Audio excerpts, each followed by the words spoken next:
I'm here to share with you an important conversation. And not only is it important to you, but specifically our kids. Around 3rd, 4th grade, I went and was tested and I was diagnosed with ADHD. 3rd grade, it started to get away from him a little bit in the classroom. We are seeing an explosion of diagnosis of ADHD only in the last 10 years. It's something unprecedented. This is largely due to a misdiagnosis of ADHD. I call this phantom ADHD, where the behaviors look like real ADHD, but they're not. They have a different cause, a different reason, and therefore, they also demand a different treatment.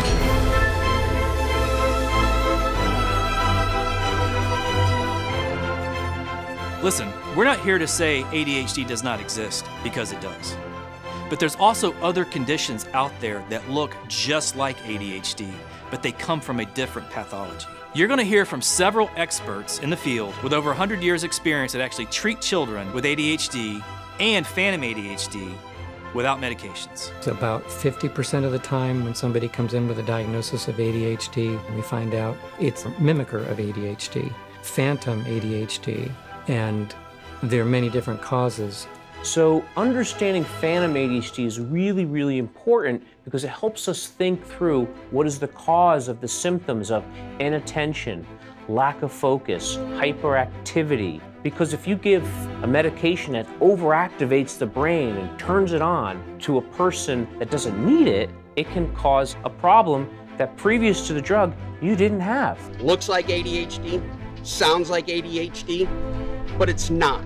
It's a misdiagnosis. And I think there's something we can do about it.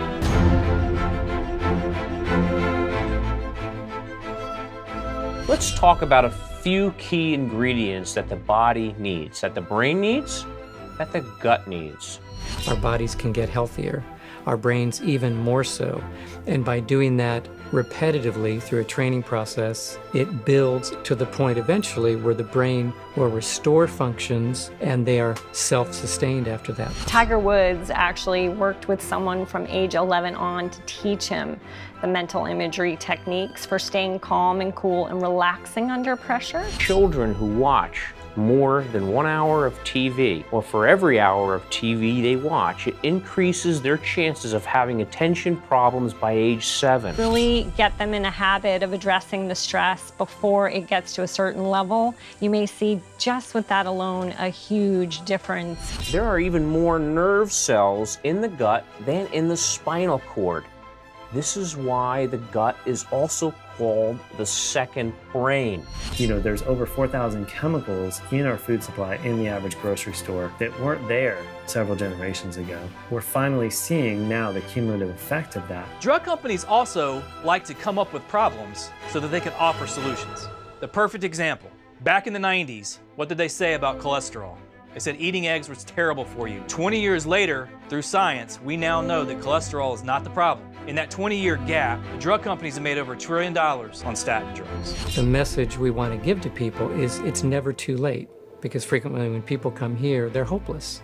They're tired, they've been on multiple medications, they've experienced significant side effects. We see changes in young children, children of all ages, and adults so far up into their 80s, because the brain has taken over the functions that those medicines were trying to accommodate for. It's great for us to give you a bunch of information. We can give you advice, but what about action steps? What about something you can implement tomorrow morning? We're going to show you better ways to give them energy throughout the day. We're going to show you better ways for them to concentrate at school. We're going to show you better ways for them to get active, to see progress, and stay in the game. At the end of the day, it's all about taking action. So let's go.